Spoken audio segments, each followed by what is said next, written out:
Você ouvirá agora uma palavra que foi ministrada na Missão da Fé Apostólica da cidade de Balneário Piçarras. Porque a igreja precisa aprender de forma profunda aquilo que a grande maioria caminha de forma superficial. Não importa quantas chaves você tenha.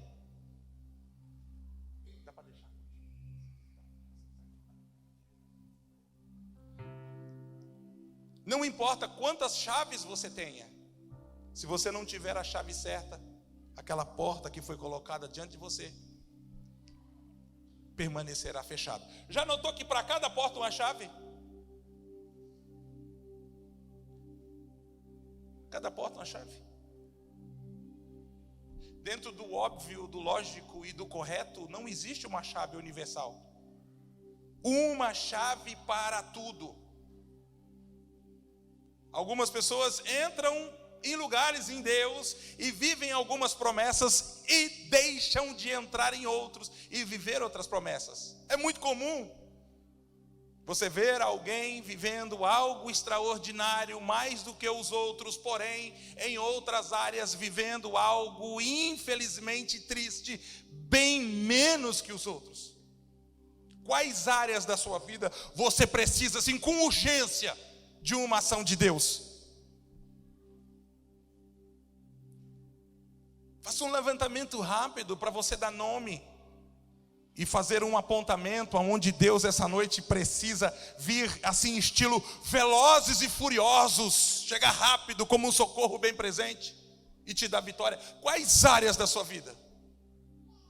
E depois de descobrir quais áreas, eu pergunto para você, por que estas áreas da sua vida se encontram dessa maneira? O que você fez para que as coisas chegassem a esse ponto? Ou o que você deixou de fazer? Porque tanto faz. No que diz respeito a escolhas, não é só as escolhas que eu tomo, mas é as escolhas que eu deixo de tomar também fazem a diferença. Não é só os passos que eu dou em uma direção, mas é os passos que eu deixo de dar em uma direção que também vão me impedir de chegar em um lugar. Pastor, olha, deixa eu ver, a área é essa, a área é aquela. Sabe por quê? Que existem áreas da nossa vida que destoam de outras áreas. As áreas que estão em maior conflito, nesse momento aí dentro de você, dói o que eu vou falar. Não é com gosto, não é com prazer, não é assim com alegria. É com pesar que eu notifico que as áreas de maiores crises e lutas na sua vida são as áreas onde Deus é menos evidente. E a evidência dele, na medida em que diminui, torna essas áreas de maiores conflitos ainda. Tem áreas talvez que você olhe para dentro de você e fale assim: é mesmo, Deus nem lá tá, nunca entrou, nunca abri a porta, nunca deixei, nunca convidei, nunca obedeci a palavra como se deve para que Ele possa cumprir as promessas, porque palavra é palavra, irmão, promessa e palavra é uma coisa só. Você cumpre a palavra e Deus cumpre a promessa, é simples. Você cumpre a palavra, Deus cumpre a promessa. Tem um texto especial para você entender tudo isso essa noite. Eu só preciso achar. Lucas capítulo 15, versículo de número 21, Eduardo, por favor. Daqui a pouco nós vamos testemunhar um ato muito bonito aqui na igreja, que é a apresentação do neto, do pastor Deodato e da pastora Kátia. Eles vão estar conduzindo seu netinho, sua netinha, a apresentação, e nós vamos estar orando e intercedendo para que desta maneira o Senhor receba. Mas antes, Lucas 15, 21 diz assim, olha aqui: eu sei que você conhece muito bem essa passagem, mas eu quero mostrar alguns aspectos que talvez você não tenha ainda visto. O filho lhe disse: pai, pequei contra o céu e contra ti, e já não sou digno de ser chamado seu filho. Obrigado, querido. Deixa ali.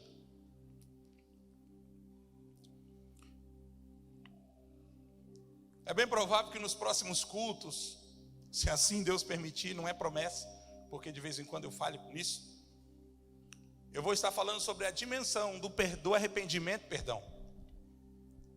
Dimensão do arrependimento, perdão. Porque a explicação que nós temos foi de forma tão superficial que nós não usufruímos do benefício que o arrependimento e o perdão traz sobre a nossa vida. Você conhece bem a passagem do filho pródigo? Eu preciso ser sucinto quanto a isso. De forma introdutória e rápida, dois filhos de uma casa, chega para o pai. Um deles pede a parte da sua herança com o pai em vida, tratando o seu pai como um morto. O pai decide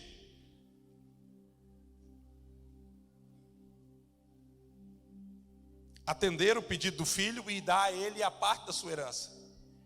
Esse filho, que é o mais jovem, sai mundo afora da casa de seu pai para desfrutar daquilo que só o mundo pode dar. Coisas das quais ele não vai encontrar na casa de seu pai, por vários fatores, mas adiante. Lá ele desperdiça parte da sua vida, junto com sua herança, se vê rodeado de muitos amigos, até que parte da sua vida, e principalmente sua herança, se vai, e então ele se vê sozinho. A Bíblia diz que vem uma terrível fome sobre aquele lugar, e ele agora sem recurso, ele agora sem amigo, está entendendo a história? Ele sem recurso, ele sem amigo, para sua sobrevivência, precisa trabalhar, porém, o único emprego que ele consegue, olha aqui, é no Odo Borogodó. Ele vai cuidar de porcos. E ele está ali no meio daquela porcaria toda, daquela porcalhada toda, com fome, querendo se alimentar, e nem comida de porcos, ou ração, ou frutinhas, lhe é dado para que ele coma. Naquele momento de perda, de prejuízo, de ausência, de falta, de escassez, de doença, de tristeza, de depressão, de ansiedade, de dificuldade, a Bíblia diz assim, que ele cai em si. Olha que interessante, o dia que a minha mãe, irmã Naná, mostrou-me esta palavra, eu entendi o porquê que algumas pessoas ainda não estão centradas na realidade, vivem em um mundo tão fantasioso, que quando você olha, você diz assim, não, mas essa não é a verdade. Ele cai em si, sabe por quê? Que o cair em si abre a sua visão, porque até então ele só caía nos outros. A culpa é do pai, que é rígido, a culpa é da mãe, que concorda com o pai, a culpa é dos irmãos, a culpa é da igreja, a culpa é do pastor, a culpa é do esposo, a culpa é do filho, a culpa é da filha, e enquanto ele caminha achando culpados para a sua vida, ele está indo em direção à perdição. Então ele precisa ter uma revelação da realidade. E não importa, querido, se não agora for possível enxergar sua face no espelho de Deus, em algum momento, você vai ter que se deparar com ela. Ele cai em si, e quando ele cai em si, ele consegue achar o verdadeiro culpado de tudo, o que o arrastou para ali. O verdadeiro culpado de tudo que o colocou naquelas condições. Não é o mercado, não é o emprego, não é o trabalho, não é o governo, não é o vizinho, não é a escola, não é o patrão, não é o pai, é eu, sou eu.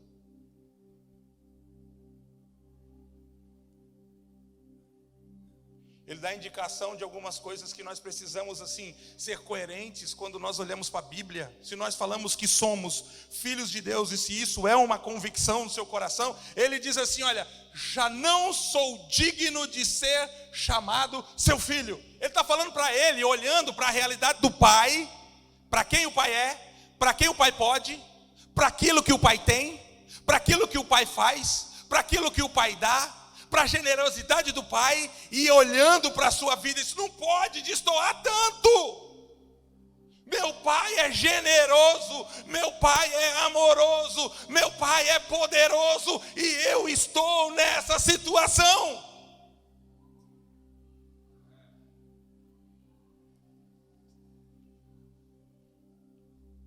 Trago para você e pergunto: como é que você se sente quando você se dá conta das promessas que Deus te fez e a realidade que você está vivendo? É com alegria ou é com pesar que você olha para a sua vida e diz: poxa, como assim, pastor? Pois é. Está destoando quem teu pai é e o que você está vivendo? E eu não estou falando de prosperidade, teologia da prosperidade, não, não.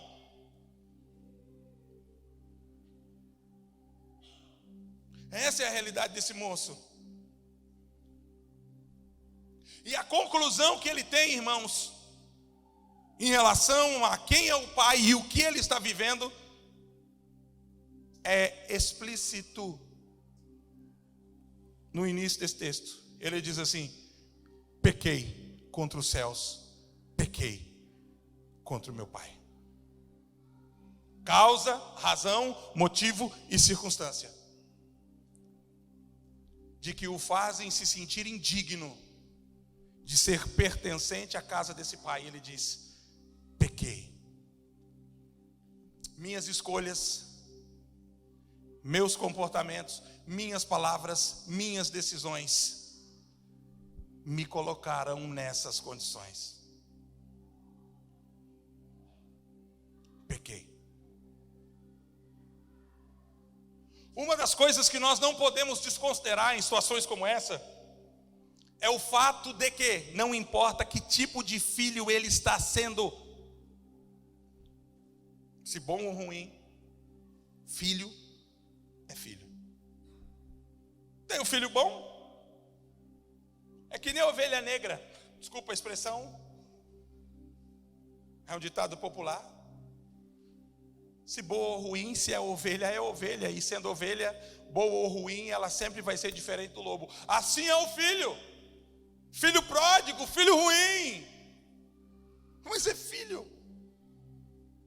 E as suas más ações não anulam a sua paternidade. Ele é filho. Ele é filho.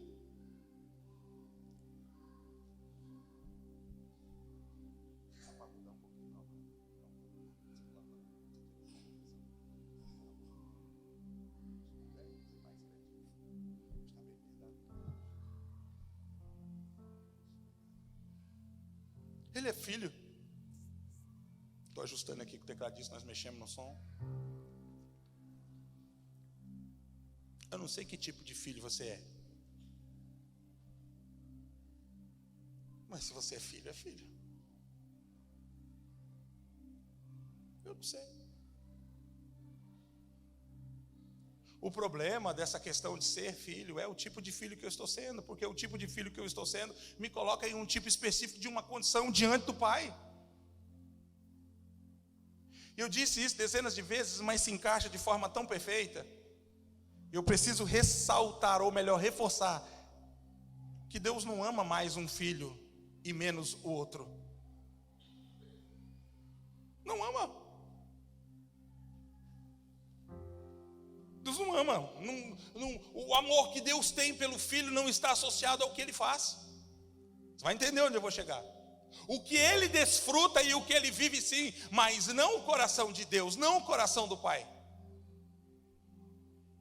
A prova de que quando esse filho volta, ele é recebido com alegria, ele é recebido com festa, ele é recebido com júbilo, porque o pai diz assim: um filho que estava morto agora reviveu, um filho que estava distante voltou. Mas mesmo assim, quando eu falo em condições nesse estado de filho, nós vemos filhos de um jeito e filhos de outros. Mas se Deus, o Pai, não ama mais um do que o outro, por que alguns desfrutam mais? Aí tem uma questão. Não é porque o pai ama mais o filho, mas é porque filhos específicos amam mais o pai. Não é o quanto Deus te ama que vai determinar o quanto você vai viver dele, mas o quanto você ama Deus vai determinar o quanto você vai desfrutar dele.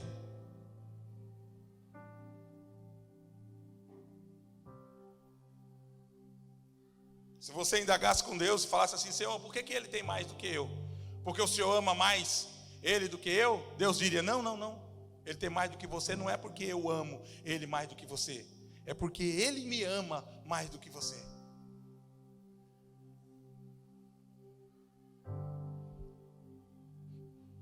Rápido aqui, para você guardar no seu coração, para nós irmos adiante.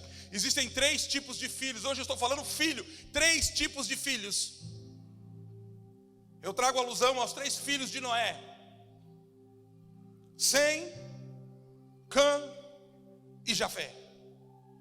Desquarta, vou repetir de novo. Um dia eu ouvi alguém falar que isso era uma raça de cachorro. Diz que não era criador, tinha um canil. Sem cão da raça Jafé. Sem cão da raça Jafé. Sem, Cão e Jafé. Quando o cão vê seu pai nu, por conta de uma vinha que seu pai faz, ele chama o irmão mais novo e expõe a nudez do pai. O irmão mais novo não sabe o que fazer. Jafé não sabe o que fazer. Então Cão chama Sem, que é o filho mais velho. E o filho mais velho vê o pai naquelas condições, e o que o filho mais velho faz é cobrir a nudez do pai. Existem 3 tipos de filho. Eu quero que você se identifique. Primeiro, Sem é o filho maduro, que consegue ver um problema, identificar um problema e se posicionar em solução àquela situação. Jafé, o mais novo, já vou falar do meio. Jafé, o mais novo, é o filho imaturo, que vê uma dificuldade e nem sabe que é uma dificuldade, que vê uma situação e não se posiciona sobre aquela situação. Cão é o filho malicioso, que vê um problema e conta para os outros o problema, que envergonha os outros com o problema, compartilha com os outros o problema. Esse é o cão. Sem é o maduro, Jafé é o imaturo, Cão é o malicioso. O Sem, você coloca para cuidar dos outros, porque a postura dele é essa. Sai daqui, Jafé. Você não pode ficar vendo o pai nessas condições. Vamos cobrir o nosso pai, vamos guardar a sua vida. Jafé é aquele que você coloca para receber cuidado. Lembra? Sem, você coloca para cuidar dos outros. Jafé, você coloca para receber cuidado. Ele é novo, ele é imaturo. E o cão? Se o Sem você coloca para cuidar dos outros, o Jafé você coloca para receber cuidado dos outros, o Cão você toma cuidado com ele. Ele é perigoso, é filho, mas ele é perigoso. Ele é perigoso. Ele é perigoso. Suas palavras são maliciosas, são recheadas de pretensão. Suas críticas às vezes fluem como um ponto de interrogação. Eles não querem se posicionar. Então eles dizem: o que você acha? Sem é aquele que cuida do coração do pai. Jafé é aquele que não sabe como é o coração do pai. Mas Cão é aquele que fere o coração do pai.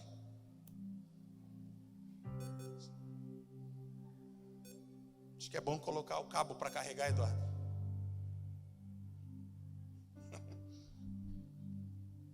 Está entendendo o lugar que nós podemos ocupar? Esse moço se dá conta do que ele está vivendo, e está vivendo por aquilo que ele fez. E o entendimento daquilo que ele fez, que determinou aquilo que ele está vivendo, se divide em 2 tipos específicos de arrependimento. 2. Um só é incompleto. 2 tipos específicos de arrependimento. Ele diz assim: olha, pequei contra o céu e pequei contra o meu pai. Ele não está dizendo só pequei contra o meu pai. Ele entende que o dia que ele desonrou a casa de seu pai, ele desonrou o céu de Deus. Ele entende que aquilo que ele faz aqui na terra vai refletir naquilo que vai acontecer lá no céu.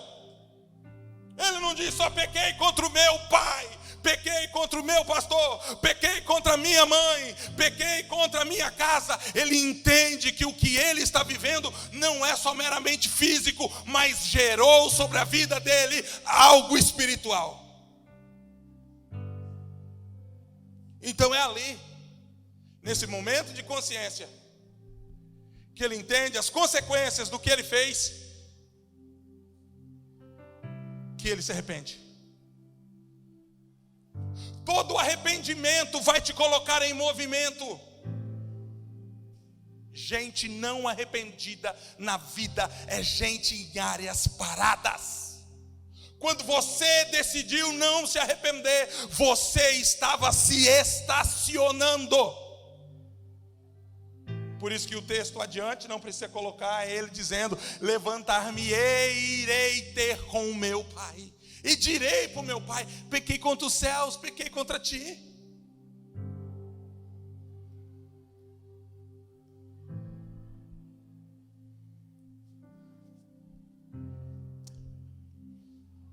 Hoje eu não vou entrar a fundo nessa questão da dimensão do arrependimento, porque eu quero ainda me ater um pouco sobre a questão da dimensão do perdão. Eu sei que eu falo hoje aí para aqui mais ou menos, pelo menos umas 300 de pessoas, das quais passaram por muita situação ao longo da vida. De infância até agora, pessoas passaram por você e te feriram, com palavras, com gestos.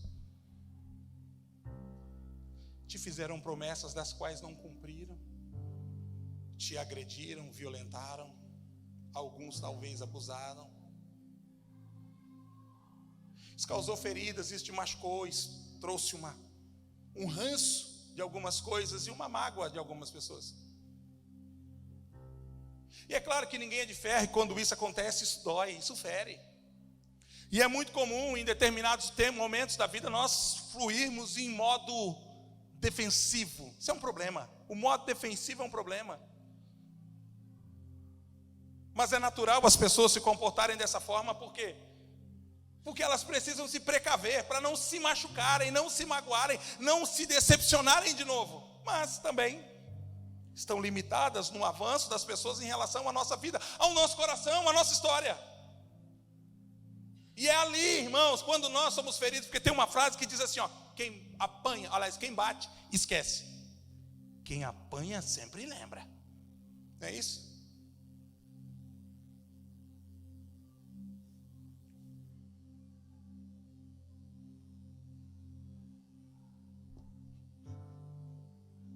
Está mexendo lá, está arrumando, tá? Você está entendendo?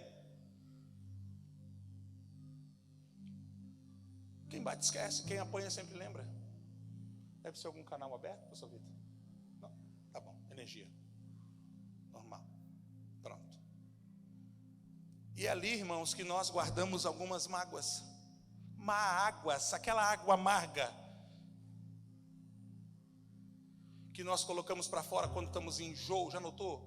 Aquela água verde, isso é a mágoa, é a má água que está aqui amargando a vida e nós colocamos para fora. E é muito comum em situações como essa tomarmos decisões das quais eu encontro assim com uma constância nas pessoas. Elas decidem não perdoar e se acham no direito de ocupar essa posição porque elas foram feridas, elas foram machucadas, elas foram decepcionadas. Eu não perdoo. Eu não perdoo. O problema é que a ação da não liberação também é uma ação de paralisação. Uma ação de paralisação. Porque dali em diante as coisas não vão fluir com leveza e com fluência como poderiam fluir. E elas não perdoam, porque de forma oculta, elas esperam a oportunidade de terem as suas vinganças. É por isso que pessoas não perdoam. Elas elaboram no seu coração, arquitetam um plano. Vai falar que você já não fez isso? Um plano assim, com ponto a ponto, com esboço, cada uma das palavras, dizendo: hora que cair, eu vou dizer caiu por causa disso. Elas dizem assim, deixa.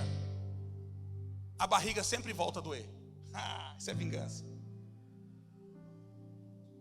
Enquanto precisava, estava aqui. Agora foi embora que não precisa mais. Deixa voltar para ver, eu vou lembrar. Vingança. O problema desse senso de vingança, desse senso de falsa justiça que é vingança, é que as coloca presas àquelas condições.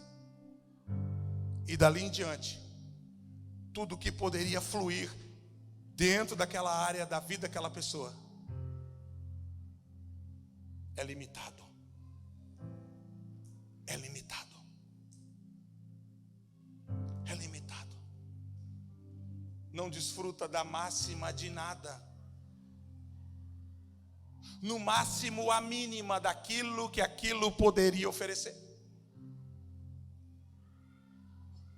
Porque elas esperam uma oportunidade de se vingarem com aquilo que foi feito contra elas. A questão é que, Deus, através da sua palavra, nos ensina a perdoar. Mas as pessoas não fazem isso porque acham que ao perdoá-las, elas estarão isentas daquilo que ela fez. Ouça-me o que eu vou te ensinar agora. É terrível. Tem coisas que são terríveis de aprender. Essa é uma dessas. Quando você perdoa, você se vê livre daquela situação. Mas a pessoa que causou aquilo ainda está aprisionada nela. Só existe uma forma de se ver livre dos pecados que nós cometemos. A palavra é arrependimento. Quando você perdoa, você está transferindo toda a papelada, toda a documentação, toda a situação, toda a palavra, todo o comportamento das tuas mãos para as mãos de Deus. É por isso que o Senhor diz assim, minha é a vingança. Você saiu da posição de vingador. Você colocou Deus naquela condição agora. Você está livre daquela pessoa, você está livre daquela condição, mas aquela pessoa ainda tem uma pendência a ser tratada por Deus. Quando que essa pessoa se vê livre disso? Quando ela se arrepender. É o que esse menino aqui fez, Ele entendeu que o que ele fez não trouxe só desgraça, não trouxe só tristeza, não trouxe só vergonha para o seu pai, mas também para o seu Deus. Todo pedido de perdão para a pessoa ofendida, sem um coração que foi tratado por Deus em arrependimento, ainda não é um perdão completo. Quando você ofender alguém, tiver que pedir perdão para ela, depois você pede para Deus também. Porque você não ofendeu só ela, você ofendeu a Deus. Você não ofendeu só ela, você ofendeu a Deus.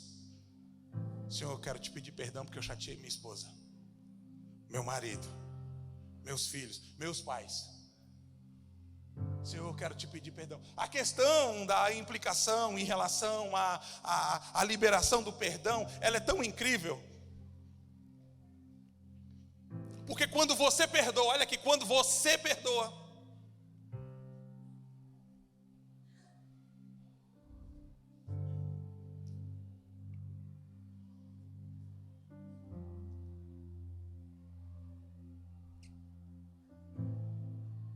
duas coisas incríveis acontecem. Você vive uma das duas. Primeiro, quando você perdoa, você se vê livre de uma situação. Tem gente que está preso no dia que foi agredido ainda.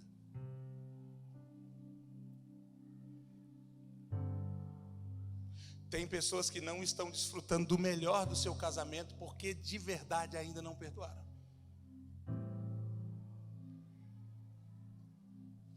Estão presas a um tempo. Eu encontro essas pessoas o tempo todo. Elas estão presas a um tempo do qual, olha, não se sinta ofendido. Sabe por que algumas pessoas são infantis? Já encontrou gente infantil? De vez em quando eu encontro. Sabe por que algumas pessoas são infantil? Porque estão presas na sua infância. Por isso são vistas como pessoas infantis.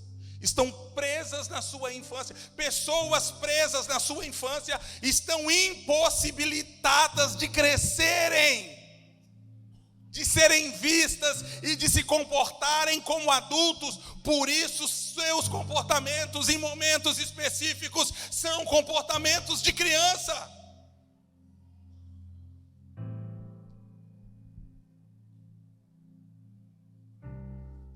Nada é tão fetal, falando de feto, nada é tão fetal do que correr para dentro do quarto e se esconder. Você queria voltar para o útero da sua mãe. Eu sei, essa noite é de conflito, eu não tenho outra palavra. Sem exposição, sem visibilidade. Só um útero. Algumas pessoas estão impossibilitadas de crescer porque estão presas na infância. Quando você perdoa, você se desprende daquilo que te prende. Por isso é importante a ação do perdão para que a sua vida flua.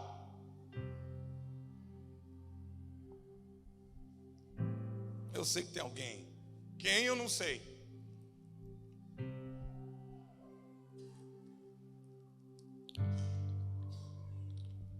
Mas tem alguém que está preso aí na rejeição, no abandono, no esquecimento, na decepção.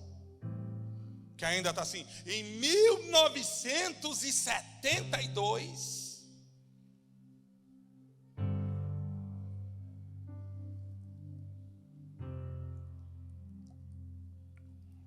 às vezes eu pergunto e digo assim, quanto tempo faz isso? As pessoas dizem, 26 anos. Meu Deus, 26 anos perdido,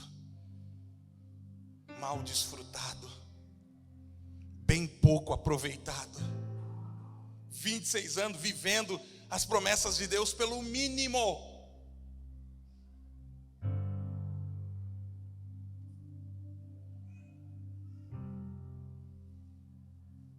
Primeiro você se desprende de algumas situações. A razão, olha aqui, pelo qual nós devemos nos desprender por algumas situações é para nós mantermos os nossos relacionamentos. As pessoas mais difíceis de lidar são aquelas que estão sempre magoadas. Gente magoada é gente amargurado. Gente magoada é gente negativo. Gente magoada é gente pessimista. Não inspira, não empolga. Não flui, não empurra, não projeta. Toda vez que eu encontro um pessimista, eu encontro uma pessoa magoada. Quem te magoou? Por que o senhor está falando isso? Porque você é muito pessimista. Se continuar desse jeito, diz um pessimista, nós vamos acabar comendo cacaca. O outro, pior que ele, diz assim, o problema é que não vai dar para todo mundo. Você está entendendo? Não tem empolgação, não tem ação, não tem projeção, porque está paralisado. Ei, quando você decide perdoar, quando você decide se desprender de algumas situações, você está permitindo a continuidade dos relacionamentos.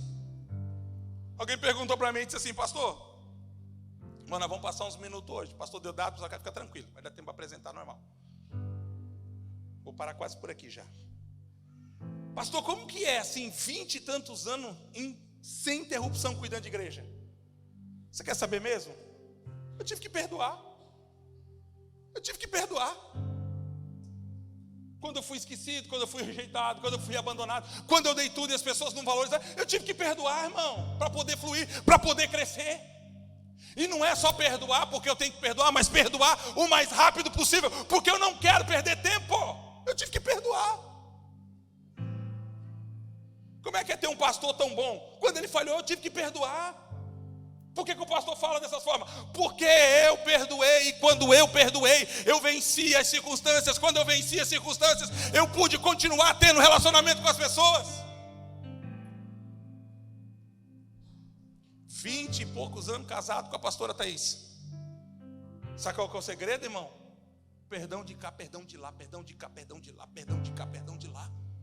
Perdão dela para comigo, perdão de mim para com ela. Mais dela comigo, é óbvio.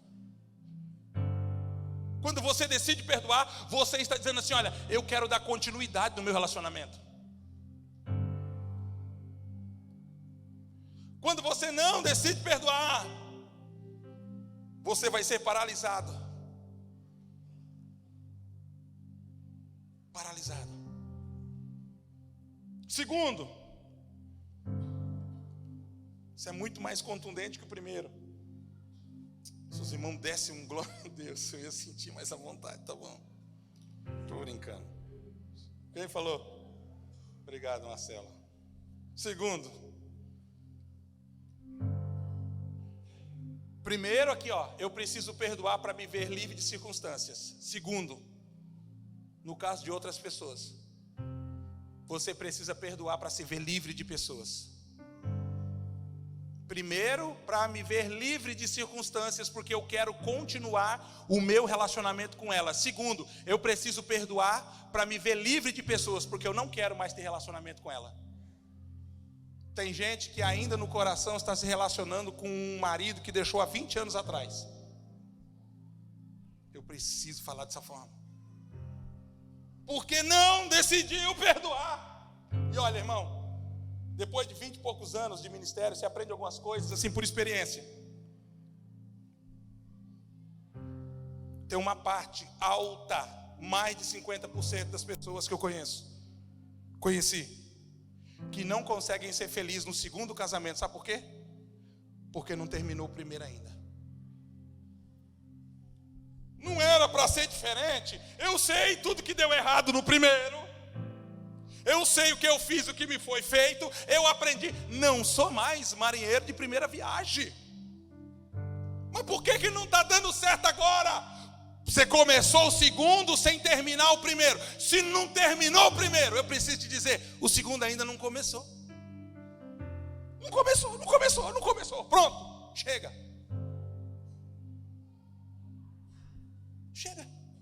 Não, vamos para frente.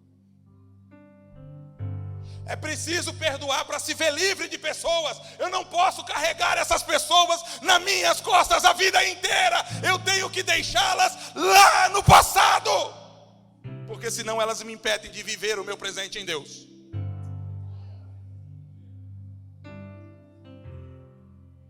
Quem não terminou o primeiro e começou o segundo, está transferindo para o segundo a culpa do primeiro. Não dá para bater no primeiro, então eu vou bater no segundo.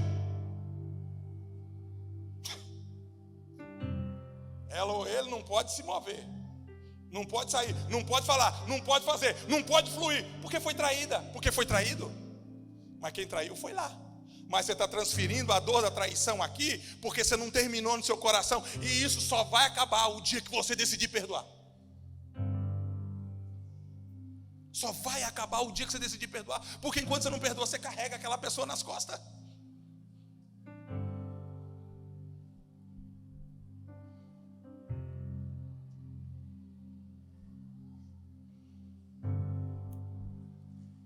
Sabe por que tem uma quantidade de pessoas hoje fora da igreja e não conseguem voltar? Porque foram decepcionados com a igreja. E fica dizendo assim, ó, irmão, se você é mulher, escute-me, nunca mais diga um homem é tudo igual. Tem uns que é magrinho, tem uns que é barrigudinho. Não é igual. Tem tem uns magrinhos ali, irmão, mas é só porque era jovem, é só porque é jovem. Um dia tua hora vai chegar, meu filho. Vai chegar em nome de Jesus. Chegou pro Raul, olha ali. Raul era mais magro que você, quando conheceu a Jenny. Olha o Salésio. Estrutura do varão perfeito. Não conseguem congregar numa igreja, sabe por quê? Não tem igreja boa para eles. Não tem pastor bom, não tem ministério louvor bom. Sabe por quê, irmão? Porque passou por uma igreja que foi usurpado, foi enganado, foi traído, foi magoado, foi ferido. E agora? Não encerra o que ficou lá atrás e está impedido de viver o que está acontecendo aqui. Ah, pastor, é tudo igual. Igual nada. Tem os ruins e tem os pior.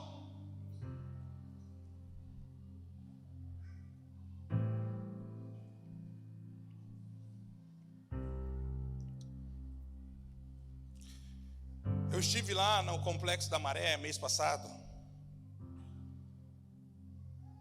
E era normal. No orfanato. Disse para vocês que eu ia conhecer o orfanato. Fui lá. Falei pouco sobre isso. Deixa eu te contar aos poucos. Um pouco aos poucos, então. Uma das coisas mais visíveis nas crianças que estavam lá. Sabe o que era? Quando você olhava para os olhos dela. Vou pegar meu pano aqui que eu vou descer de novo. Sabe o que você via? Mágoa. Mágoa.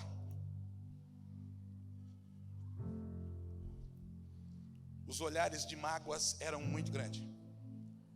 Aí eu converso com a responsável, com pessoas. Uma delas esteve aqui agora na igreja, quarta-feira, pastor Yolanda, psicóloga. Trabalha, atua lá. Tem alguns filhos adotivos dela. E ela disse assim: pastor, há uma porcentagem muito grande de devolução de crianças depois que vão para adoção. Elas não se adaptam. Elas não querem. Elas querem sair de lá. Mas elas não conseguem ter uma família. Elas querem se ver livres. O lugar é terrível. Muro mais alto que essa parede aqui. Em cima do muro, aquele negócio assim, ó, com ponta. Já na entrada, uma porta maior do que essa, só que como grade assim, ó, fora. Aquele negócio gelado vai abrir, cleca, pá! Você entra, já tranca logo, você pega aqui, meu Deus, aquilo é difícil. Você olha nela, você vê mágoa. Sabe por que elas não, muitas delas, especialmente as maiores, não conseguem aceitar um novo pai e uma nova mãe? Porque elas ainda estão presas em mágoas que tiveram com os pais e as mães biológicas. A culpa não é do pai de aqui e agora, da mãe de aqui e agora, que olhou para aquela criança e amou, falou: vou levar para casa, eu vou dar para ela o que Deus deu para mim, um lar, uma casa, uma família, um amor. Não é do pai e da mãe. Mas com todo o trabalho que é feito em relação à ressocialização e à introdução e outras coisas mais, elas trazem mágoa no coração. Primeira coisa que acontece, um conflito de autoridade. Pai novo, o pai novo não manda nada. Ela obedece porque ela está debaixo do teto e ela está comendo, mas ele não manda nada. Sabe por quê? Porque o outro que mandava magoava, machucava, feria. Então ela não encerrou lá, ela não terminou lá, ela não acabou lá. Então o daqui não pode ser desfrutado.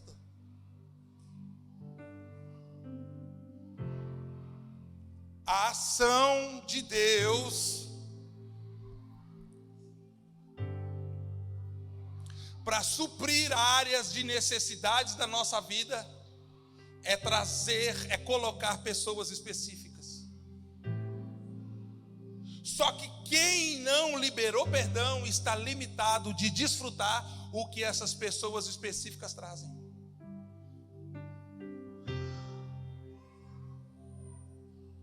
Hoje eu olho para certos contextos e a maioria dos filhos que vieram com uma mãe num casamento para um novo casamento agora com um outro homem, é levar essa pessoa às condições de padrasto e nunca de pai. Por que você nunca chamou de pai aquela pessoa que te trouxe para a vida dele junto com a sua mãe? Porque sempre foi padrasto. No caso de alguns, desde pequeno. Por que você nunca chamou de pai? Por que você nunca reconheceu esse lugar e essa autoridade? Se você desfruta de bom relacionamento com seu pai biológico, amém. Nem todos conseguem isso. Por que você nunca tratou como pai? Porque de fato foi o que ele fez ao longo dos anos. Te deu estudo, te deu tênis de marca, botou Nike no teu pé, te deu videogame, botou celular na sua mão. Os mais novos se sentem ofendidos quando a gente fala isso. É porque eles não sabem quanto é que custa a internet.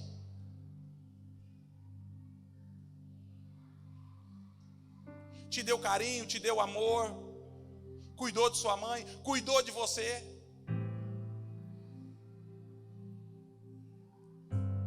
Segura a cadeira aqui, filho, por favor. Segura aqui. Ai, obrigado. E você nunca abraçou e disse assim, como pagamento, como recompensa: obrigado, pai. Obrigado, pai. Obrigado, pai. Você consegue enxergar como que a falta de perdão, ela limita as pessoas de poder desfrutar as provisões e as providências que Deus traz para a nossa vida? Esses dias uma moça muito amada aqui da igreja estava enfrentando um problema com a sua madrasta.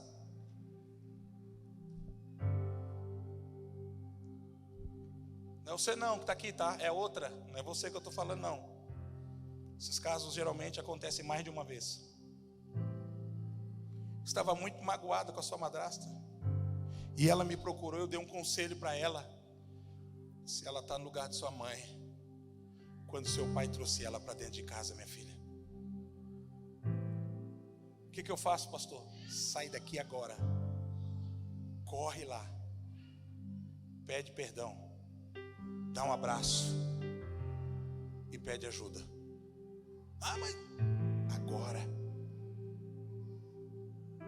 Ela foi. Se eu quero entender teu coração, eu não sei ainda. Eu quero te conhecer, eu não sei. Eu quero saber como é que você gosta que eu lave a louça, como é que você gosta que eu limpe a casa. Porque moço tem que fazer isso, né, irmãos? Eu quero você saber como é que você gosta que lave a louça, como é que limpa a casa. Eu quero saber. Sabe o que a madrasta fez? Dali em diante, abraçou-a e passou a cuidar, a amar e a tratar como uma filha. Você está entendendo? Que estas ações traz limitações. Quando o Senhor diz assim, você tem que perdoar, Ele está dizendo, você tem que ficar livre, ou das circunstâncias, ou dessas pessoas.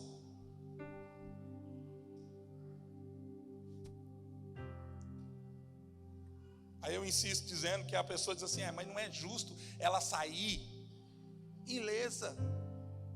Não é justo isso tudo ter custado caro para mim. Eu vou dizer de novo, quando você confia isso, quando você perdoa e entrega na mão de Deus, dali em diante quem vai tratar é Deus, meu irmão. E ela só vai se ver livre disso o dia que ele ou ela se arrepender, como esse moço se arrependeu. Enquanto isso está preso ali. Fique de pé comigo, por favor. 10 horas nós encerramos hoje.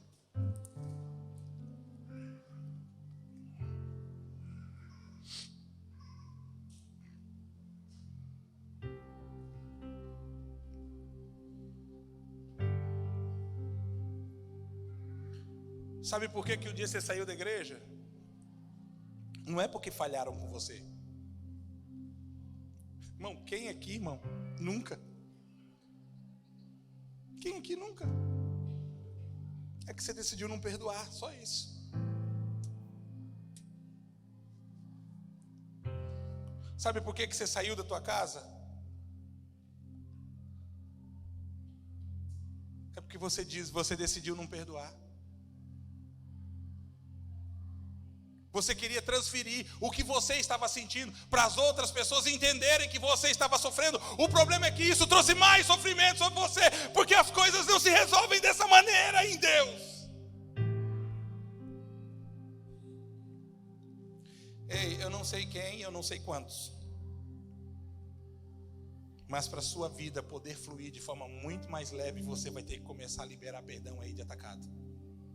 Se o teu pai te abandonou, perdoa. Se a tua mãe te abandonou, perdoa. Se um dia você foi machucado, perdoa. Se um dia você foi ferido, perdoa também. Se um dia você foi usurpado, se um dia você foi violentado, perdoa também. Se você ouviu uma palavra que te entristeceu, perdoa.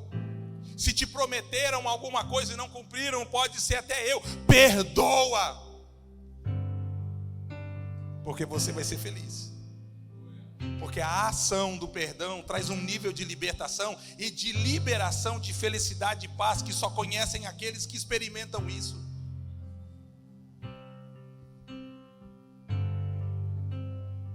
Eu quero orar por pessoas essa noite. Pastor, sente para mim esse canhão aqui, querido, faz favor.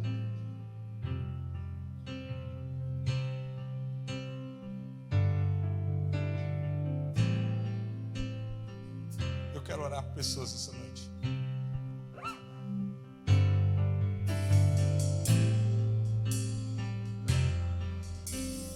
Você tem que sair daqui com uma decisão. Depois eu falo sobre arrependimento. Hoje eu estou falando sobre a liberação do perdão. Hoje é você perdoando, para depois você aprender sobre perdoar. Ser perdoado.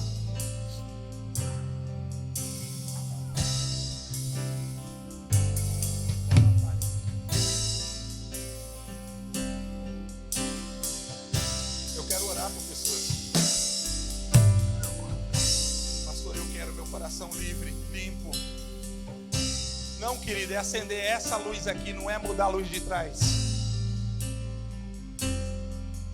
Paciência, irmão.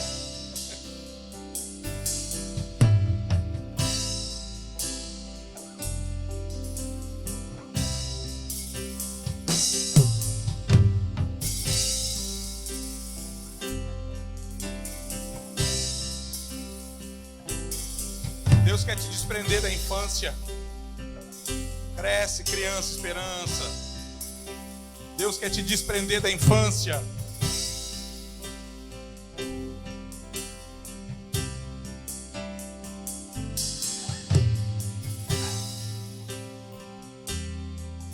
Deus quer te levar a esse lugar de ser uma pessoa complicada.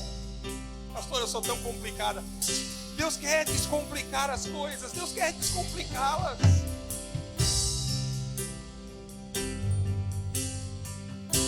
Junto com as pessoas que estão aqui.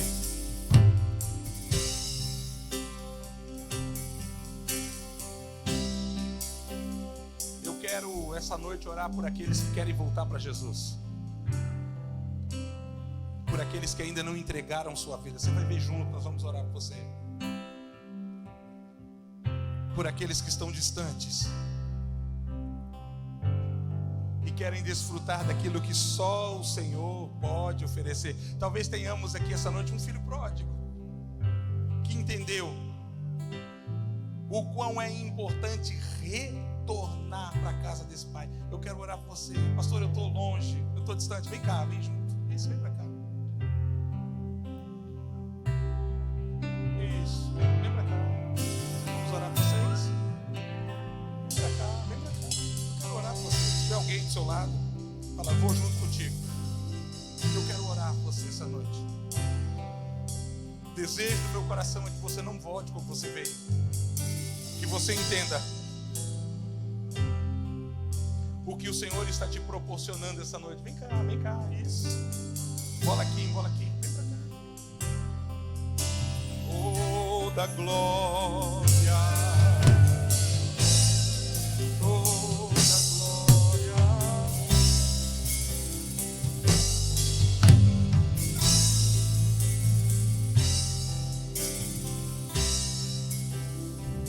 Alguém perguntou para mim: o que vocês estão pregando lá na igreja? A Bíblia. Está crescendo, o que vocês estão pregando lá na igreja? A Bíblia. A Bíblia.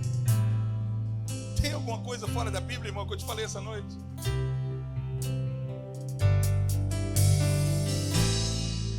Daquela bandura basura bagua mandaraba senhor badalaba cama.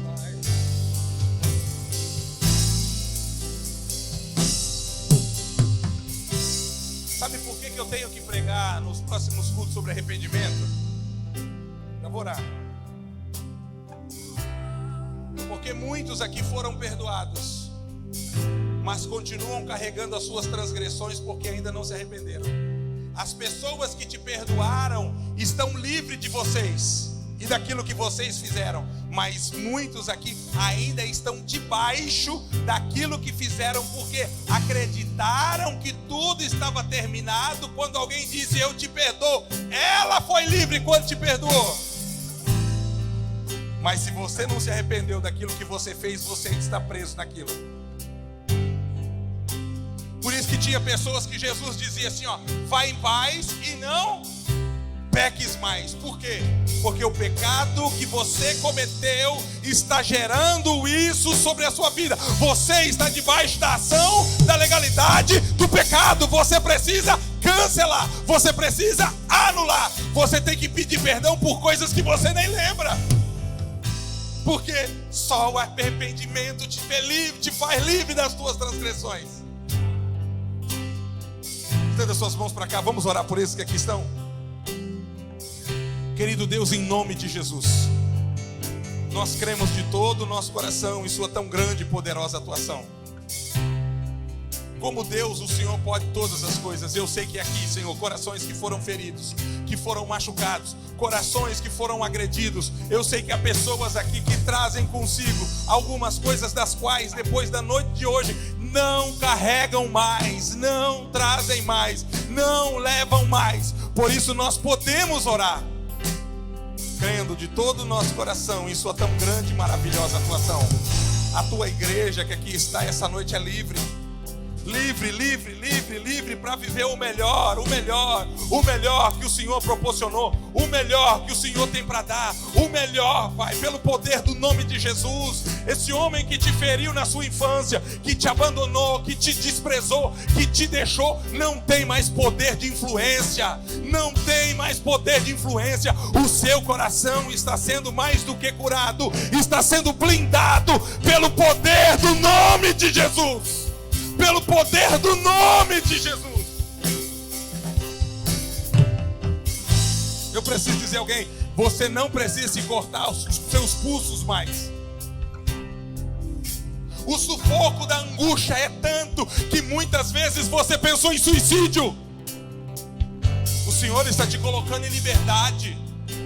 O Senhor está te colocando em liberdade. Essa noite, cadeias, correntes, algemas, prisões, laços e embaraços são quebrados pelo poder do nome de Jesus. São quebrados pelo poder do nome de Jesus. Não importa o que digam, não importa o que façam, mesmo que eles não mudem o seu comportamento, você daqui em diante é diferente. Você daqui em diante flui diferente. Você daqui em diante se comporta diferente. Você daqui em diante não é mais a mesma pessoa que você foi até aqui. Seja livre de toda má água. Seja livre de toda má lembrança. Seja livre de toda decepção. Seja livre de toda ferida em seu coração. Seja livre, livre. Livre para que a paz volte ao seu coração. Livre para que o sorriso volte ao seu rosto. Livre para que você volte a cantar. Livre para que você volte a ser feliz. Livre, se o Filho vos libertar, verdadeiramente sereis livres. Livres.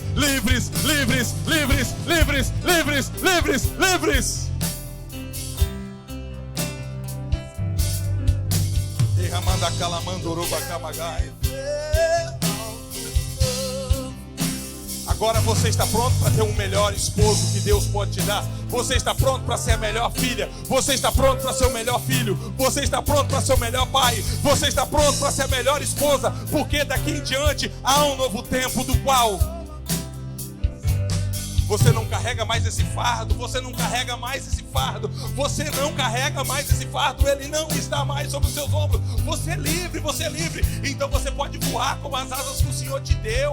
Você pode voar com as asas que o Senhor te deu, porque você é livre, você é livre, você é livre. Você pode voar, você é livre. Voe, flua, porque toda limitação, toda ação da paralisação foi removida, e daqui em diante você verá novos céus, novos rumos, você trilhará em novos lugares, porque o que está diante de você é a promessa que o Senhor fez.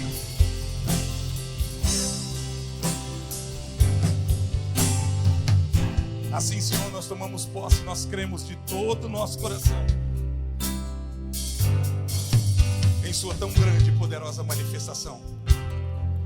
Cremos no poder do nome de Jesus. Cremos no poder do nome de Jesus. Cremos no poder do nome de Jesus. Recebe aqueles que entregam sua vida. Escreve o nome deles no livro da vida e do Cordeiro. Nós os recebemos com alegria nessa casa, crendo de todo o nosso coração na sua atuação. Em nome de Jesus.